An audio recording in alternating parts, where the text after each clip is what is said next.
Well, I'm Mary Nealis, my wife Sandy, and I'd like to tell you a little bit about the history of the Nealis family, which goes back to my grandfather, who was born in the Netherlands in 1893.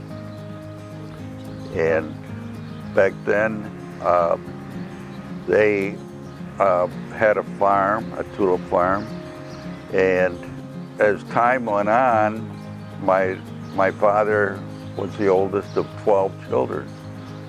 And when my father became 17, he was sent to the United States to buy a piece of land because they were going to farm in Wilhelmina, Missouri. The rest of the family stayed in the Netherlands, and this was in 1910. And in 1911, the rest of the family came over. They tried to farm the land, but the land wasn't any good. They couldn't even grow weeds there, actually. So they decided that they would move up to Chicago.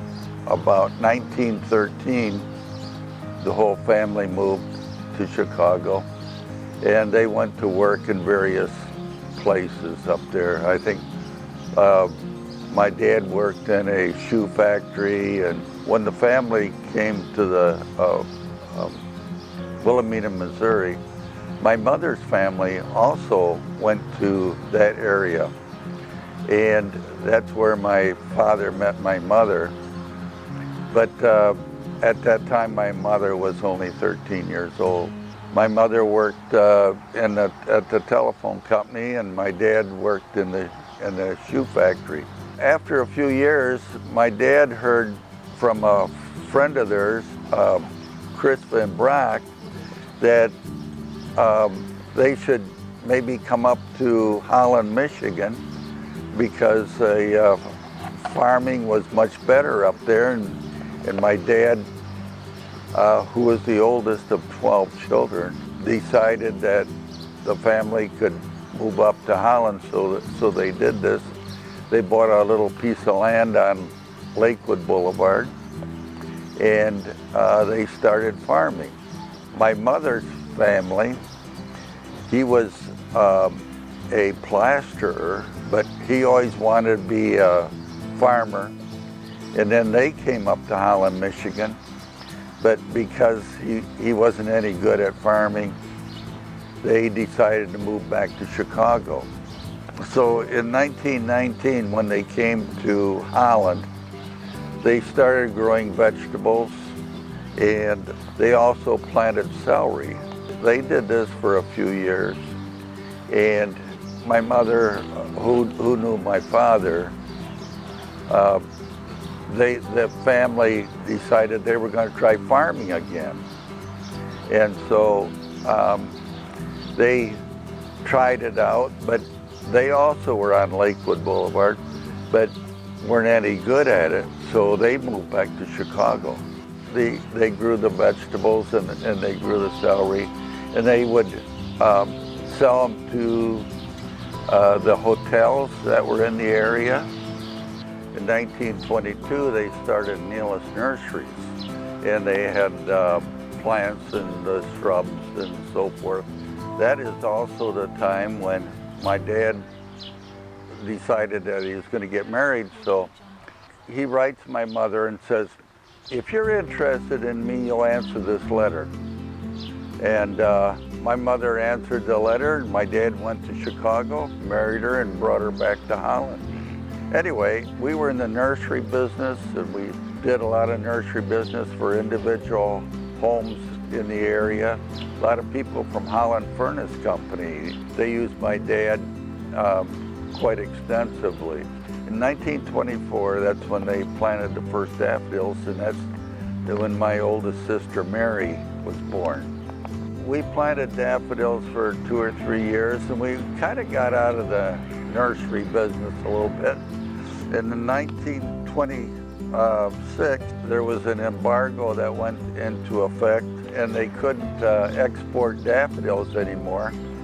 And so my uncle from the Netherlands asked my dad to raise daffodils for him because they couldn't bring the daffodils in.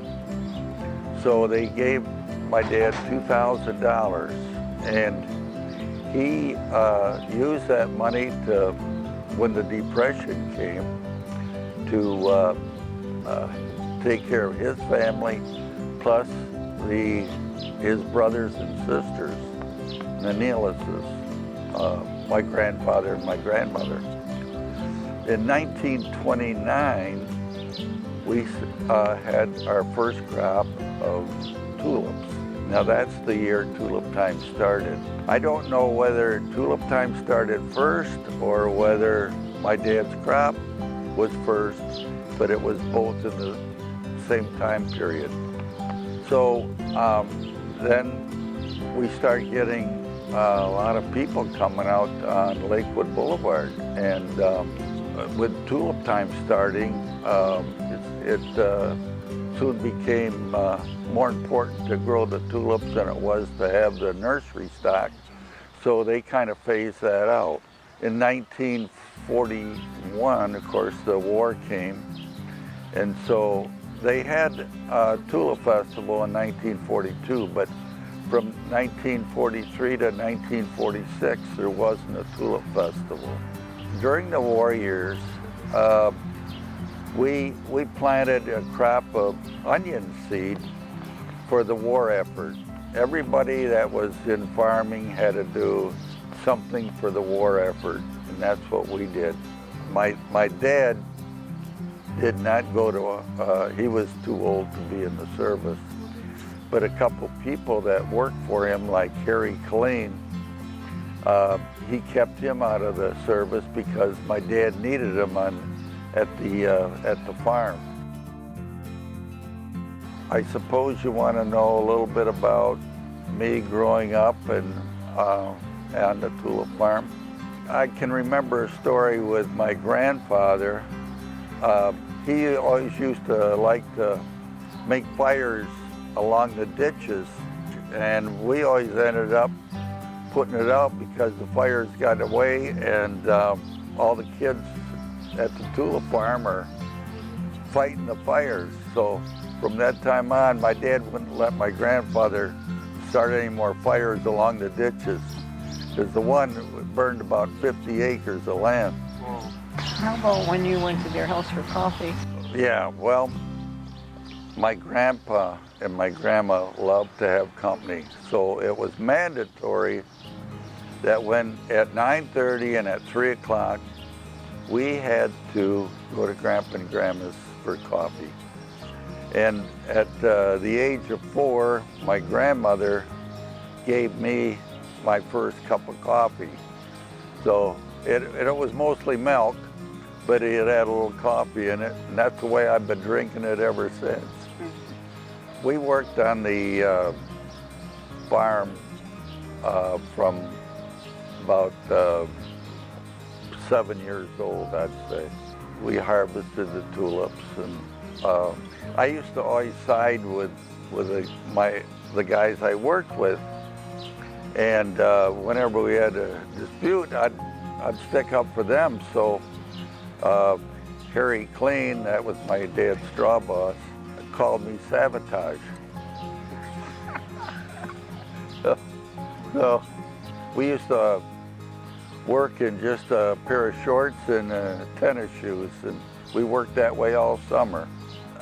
Van Brock's, they had a tulip farm right next to us. And one time we were playing over at Van Brock's, and they had all the tulips piled up on these crates. And we were playing around, and we hit the crates, and the whole pile fell over. And they were really upset with us about that because it mixed up all the varieties of tulips. First of all, I went away to boarding school, my brother and I. We went to Marmion Military Academy in Aurora, Illinois. My brother went there before I did. He was 5 years older than I am, but 4 years in the grade level. So he graduated in June, and then I went to Marmion in September. So I was there for 4 years. And my brother was kind of hard on his classmates. So when I got there, I really got the royal treatment. Oh, I came back black and blue when I'd come home. My brother was kind of brutal. He was a big star on the football team, and he would, you heard of being a plebe. Well, plebe was the lowest form of humanity when you're at a boarding school or in military boarding school. And I always got the roughest treatment because my brother had so many enemies at Marmion. I made it through 4 years, but it was rough. They would stop you, and they'd hit you in one shoulder, and the other guy would hit you in the other shoulder and say, "Who hit the hardest?" And he said, "This guy." "Oh, well, I can hit harder than he can." And it would go back and forth that way. So when I got home, my arms were all black and blue. And well, and of course, I was 13 when I went away, and I was really homesick the first few weeks there. But well, I'll tell you a story. So I got through high school, and I went away to college to Aquinas. Then my brother decided that they were going to sell different products during the Tulip Festival, because my dad would lease out space for different people to come to the tulip farm, and they had all kinds of things. They had like people that made shells from Florida, and they would make these different things. They sell them right there. They sold Ole Bolin there, and they sold cheese and sausages and different things during the festival. The Wooden Shoe Factory had a booth there, and they sold souvenirs. And my brother said, "Well, why are they doing it? We might as well do that." So we got rid of most of the concessionaires, and we decided we sold cheese during the festival, and we sold souvenirs and so forth. So after the festival got over, you still had these different things left over. And so my brother was kind of in business with a friend of the family called Dick Machinsky. They ran it for a few years. So I have an aunt and uncle. I had an aunt and uncle that lived in Holland, and I came down for the weekend. Like, one of their daughters was my age. And my cousin Ron was a prouder at Hope College. And so nothing would do, but he picked me up with the prouder on a Friday night, and we went to a party, and guess who crashed it? So that's how I met Harry. And we dated for 2-3 years. On and off. On and off. And then when I decided that I wasn't going to wait for the draft, and so I joined the Navy. And I got stationed in Washington. And then I came back a year after I was there a year, and we got engaged. Sandy and I got married in 1957, 6 months before I got out of the Navy. And we spent our 6 months in the state of Washington. I was 23 and you were? Almost 23, 22. Why did the village start? Well, yeah, in 1952, my dad bought this piece of land. And so it just sat here for about 6 or 8 years. So then we got back from Washington, My brother and I decided that we should maybe bring the tulip farm out here to what we called the highway. Back in those days, it was only a 2-lane road from Holland to Grand Haven. We hadn't done anything with this land from 52 until 57 when we got out of the service. So we had them build the first building, which ended up being our restaurant building. It had the windmill on top of it, and we decided we were going to sell tulip bulbs from the farm, because the farm being on Lakewood Boulevard, it was really out of the way, and we felt that we could sell a lot of tulips along the highway here. We called it the highway at the time. Wasn't later till we called the first building the Dutch Market. After the Dutch Market, we eventually called it the Dutch Village after we built a lot of the buildings. But to go back a little bit,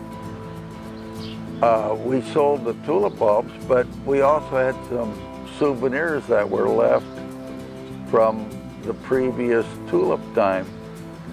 So we found out very quickly that the souvenirs sold better than the tulip bulbs did. But you tried to grow tulips. But yeah, we also, back in that time, we back where the towers are, we had that field where we grew our first tulips there. But the land wasn't that good, and so we were still growing tulips at the tulip farm on Lakewood. We then tried it a couple years later, that we then tried it where the water wheel is over here, in that field in front of we call it the wharf building. So we grew them there, but then in the summertime, when they took the tulips out, the dust started to go into our buildings. So that didn't work out very well. From that time on, we started making formal gardens. And so we planted the grass around, and we had the flowering things throughout the summer. And when we'd be finished with the summer flowers, we'd put tulips where the summer flowers were. Each year, we started developing the Dutch Village. After we built the first building, then we put in the canal with where the water wheel is, and then we built the building in front of it. And then it wasn't long after that, we said, well, we should have a little snack area where we could serve sandwiches. We served sandwiches, and that was the start of the Queen's Inn restaurant. We started that around 1960, but it was just a little cafe type of an operation. The food was sandwiches and soups and things of that sort, nothing elaborate. But then we met a lady from Saugatuck who was retired, who had a restaurant business, and she came in and she set us up. So we decided to go not only for lunch, but we're going to go for lunch and dinner. And that was really the start of the Queen's Inn. As we went along, we built the Friesian barn and farmhouse. We took the land out of the pond over here. We took the soil and we built this part of the land up from the street organ south. We raised all this land up because it was all kind of low. It all went south. And so that's how we ended up with the pond out here. It was also good because we had big problems with the water the water was so, what's the word? It had too much iron. Iron. It had so much iron in it that it would, when you sprinkled, and it would get the buildings all brown. And so by pumping the water out of the pond, it settled out the iron out of the pond, and so the sprinkling was much better then. Each year we would start a new building in the fall, and by spring we'd have a new attraction. The first building was built in '58, so it was Through the 60s. it was through the '60s, and about 1990 we stopped doing any expansion. I was never that involved in the village because we had a family by this time. When he was building out here, we were building at home. We had 5 children. I did work out here during tulip time, though, the week of tulip time. We had a wonderful home life. We had 5 good kids, and if I had a problem, then I could solve it, and if I couldn't solve it, then I'd say, well, wait till your dad gets home. They all worked at the village. But this is later on. Yeah, as the kids got to be 7 years old, 8 years old, they all wanted to be here, and so they started off with menial jobs. The boys, for example, picked up cigarette butts and cleaned the bathrooms and stuff like that. We were a normal family. We really were. See, Harry started working the Sunday after Easter, the Monday after Easter, and he didn't take a day off until October. He'd come home on a Sunday morning and take us to Mass, drop us off, and then he'd come back to the village. So we didn't go anyplace, although I insisted that once in the summer we're going to go to Cedar Point. And he worked crazy hours back then. He would go in at noon and work till close, and then the next day he would go in and open up and be done at noon. So the day he was done at noon, we took off on a go to Cedar Point and prayed that Friday it wasn't going to rain. And then Saturday morning we got up and drove back because he had to be to work at noon. And that was our vacation all summer long. All summer long. So, but the children, after a while we joined Southside Swim Club. And so I could take the children over there, and it was company for me and a place for the kids to be with other kids. And then it got to the point where they were older, like Harry says 7 or 8, but it was more like 9 or 10 when the boys were working here. The girls didn't really start till they were maybe around 12, 11, bussing in the restaurant. But we were all the kids are very, very close to their dad because they were so involved, you know. They have the love of the village, like his dad. We had a few things here. At the time, our workshop wasn't there, but we always had the tractor behind the building over here. And so Steve, one day, decided that he could drive the tractor, and of course they were like 14 years old. And he got in the tractor, and the tractor had a forklift in front of it. And so he started up, and then he was going to turn around. Well, he hit the back of the building with the forklift, and on the other side of that wall was our clocks. And it hit the wall, and all of a sudden all the clocks start falling down off the wall, and people thought we had an earthquake, and everybody ran out of the building.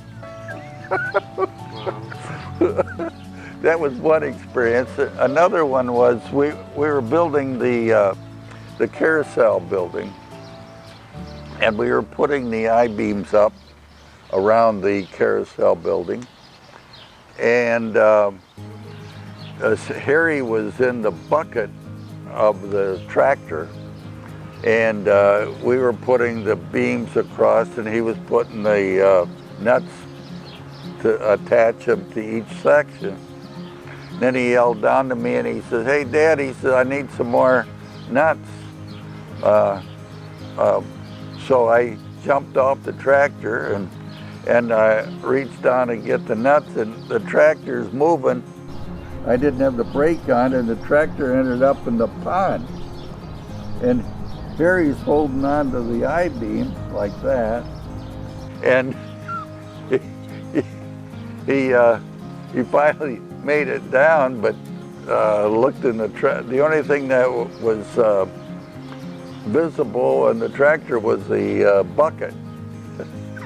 The whole tractor went in the pond. Those are a couple of the things that I can think about right now, but we had a lot of fun experiences. We used to, back in the old days, at the end of the season, they would end up throwing me in the canal, and I'd end up throwing the Dutch dancers in the canal. It's only about 3-4 feet. I was determined that they would all go to college, and I wanted them to stay within an hour and a half of Michigan, mostly the girls, because I didn't want them to go out east and meet somebody and get married out there and not come back. So Harry, our oldest one, went to Notre Dame, and he got a degree in accounting, and Susie went to Ferris, and she got her degree in hotel and restaurant management. Steve went to Ferris, and he got a straight business degree. And Julie went to Michigan State, and she got into publicity and promotion. And Joe, I'm going to say Joe had a business degree, but he was going to double major. And he came to his dad at the end of his junior year, and he said, "If I go on and get a double major," he said, "I have to take rinky-dink courses to be a full-time student." And he said, "I can graduate in May and be done." And so his dad looked at him and said, "Okay, Joe, that sounds okay with me." He said, "Let's say, for example, it's $10,000. I keep 5, I'll give you 5, and Joe walked. That's exactly how it went. He started out at Foremost Insurance. He worked there at Aquinas, and he's really right on top of computers. So the poor guy he worked for, the gentleman he worked for at Foremost, took him on right away. And so he worked there probably a couple years. Excuse me. And then he decided that his car, which we bought the kids all cars when they were like able to drive, and he was still driving that same car. He decided he needed a new car. So he said to his dad, he said, "If I buy a new car," he said, "then I'll have to stay here." And he said, "And I'll be joining the corporate ladder. I don't want to climb that, so I'm retiring." So after 2 years, he retired. He took off for a year, went with his cousin all the way down the East Coast on motorcycles, and then he went to Europe. And yeah, so that's Joe's And then story. we met him in Europe, because I went to the Netherlands every year on a business. And that was the year we sold the land to the outlet mall back here. We had this land back here because we'd bought that many years before. And so he heard that I was taking the family to Hawaii. Excuse me a minute, but as a result, they had to put so much money down, earnest money, you know. And I went, "Oh, you know what we're going to do with that money? We're going to take all the kids to Hawaii." And so Joe wasn't coming home. We were going to go over Christmas. He wasn't coming home. But when he heard that we were all going to Hawaii, he came home. And that's when and then, you know, he said to his dad, "I'm going to come back into the village." And then he said, "I'll show you how business should be run." That was in 1988. Okay, but Harry came back, and because he took an accounting course, and I said, "Are you going to take your test?" And he says, "No, Dad." He says, "I'm going to go work for you." I said, "Why didn't you say something like that earlier?" So anyway, he's been working at the Dutch Village ever since. He thought the Dutch Village needed another attraction. So he went out to California and found the Carousel. And then he worked on the Carousel for 2 years. Well, he got the Oregon back in 1960.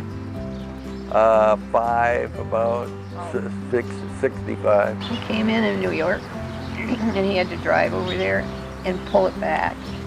It was on a wagon.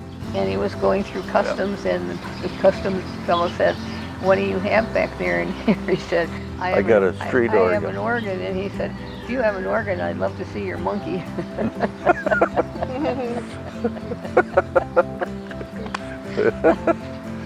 Anyway, so Susie went to Ferris, and she came back and worked in different things for 3 or 4 years, and then the manager became available, and Susie said, "Well," she says, "how about me running your restaurant?" I says, "Well," I said, "I guess I'll give you a chance to do it." So Susie ran the restaurant for probably 14 years. Then Steve graduated from Ferris, and he worked for auto dealerships for a few years. And then he came back and he ran the maintenance department. And then later on, we decided to put in a car wash, and he went in and ran the car wash after that. And then when Julie graduated from Michigan State, she was in advertising and promotion. She couldn't find any work at the time, and Sandy said, "Well, you got 4 in there now, 1 more." So Julie came in and she did the advertising and promotion. So before she did that, the only time that I was a member here, kind of, I only worked out in my kitchen. I couldn't work out here because he couldn't be my boss. So, but he had enrolled us in a group called Circle Michigan, and so he couldn't go to the meeting, the very first meeting, and so it was during tool time. So he said to me, "There's only 12 of us that can vote, and the other people aren't full-fledged members." So anyhow, Bill Scheffler called for something, and all the hands went up, and it didn't go the way he wanted it to. So I'm sitting back there, raising my arm low, and he called on me, and I said, "I thought that only 12 people could vote, 12 members could vote." He said, "You're right." So he called for another vote, and what he wanted went through, and the next morning they called and asked me to sit on the board. So she ended up being president for 3 years. Yeah. On Circle Michigan. So I stayed in that until Julie graduated, and when Julie took over communications and publicity here, then I stepped back. The village was basically adapted for the senior citizens. That's how I did it. And after 1988, that was our high point. And from that time on, there was less people coming by bus. Tulip time was in a transition period from buses to car traffic. And our business was slowly going down and down. And so when I retired, it was at a downward spiral. In 2013, Joe was running the business, and he says, "Dad," he said, "I want to change this a little bit." He says, I want to go after these kids instead of the senior citizens." And so he started adding different rides around the village. The Dutch Village has transitioned from a senior type operation to a kids park, and it's it really feels good when the kids are laughing, having a good time, and it's very what's the word I'm looking for? Satisfying. Rather than a kids park, I'd rather call it a family park. Family park, yeah. I think that's a better word. Yeah. So I don't think there's anything. No, I shouldn't say that. One of the things that makes Joe feel that he has arrived is he'll be at one of the doors, and the parents or the grandparents are taking the children out, and they've been there here 3 hours already, and they don't want to go home. That's what happened to the village now. So we're very proud of Joe and Harry. The outside looks really nice, and the staff works really good. And Well, Joe's done a lot for the community. yeah. He has these different functions that go on throughout the year. There's these community days, and the food drive in the spring, and plus we have different events that are going on weekends, and so he's really advanced the attendance here at the Dutch Village, and he's done a lot for the community too. And now we have another generation coming here because Joe's, Maddie, and Connor both work here now. So, that's kind of an extension, I'm very proud of my husband. Well, you're proud of your son too. I know, but I'm proud of Harry for what he started and how it grew and how he has made it's an addition to so many people's lives by having, this Dutch Village here. We're a real place here in Holland, Michigan. I mean, we've been here for years, and we don't come and go.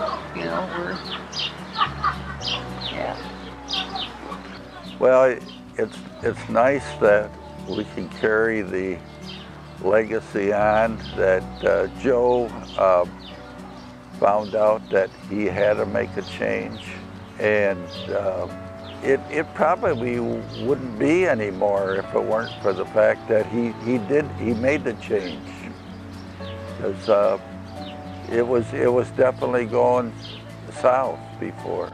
So I tell Joe he took a lemon and he turned it into lemonade. It works well. It really works well. They work a lot of hours, but you know what? Harry worked a lot of hours too. And when at times when the kids were growing up, I really would wish that he worked in a factory or someplace else so that he had holidays and weekends like others did. But when it came time for our children to go to college and we could send them off to college, then you can look back on it and say, it was really worth it. I don't know if we'll have another generation to carry us on, but who knows? It's a family tradition. It's been going on since 1927, I believe it was. So we're getting close to 100 years. His mom and dad would come out here every morning, like 10 or 11 o'clock, and Grandma went to the Klumpen shop. She felt like she had to work in there. And Grandpa would go in the office and he'd go in the cupboard and he'd look at the books and see what they did the day before and how it compared. And then when Grandma would come up, they'd go in, the Queens Inn and eat, and Fred and Harry would join them, and they would have lunch together. That was so special. Yeah, we always ate lunch with them every day. They come out, be here. Yeah, my father would be proud of he was very proud of the Dutch Village. So. Nice family. When you work hard, you deserve it. Yeah. Every bit of it. Yeah. Audio Jungle.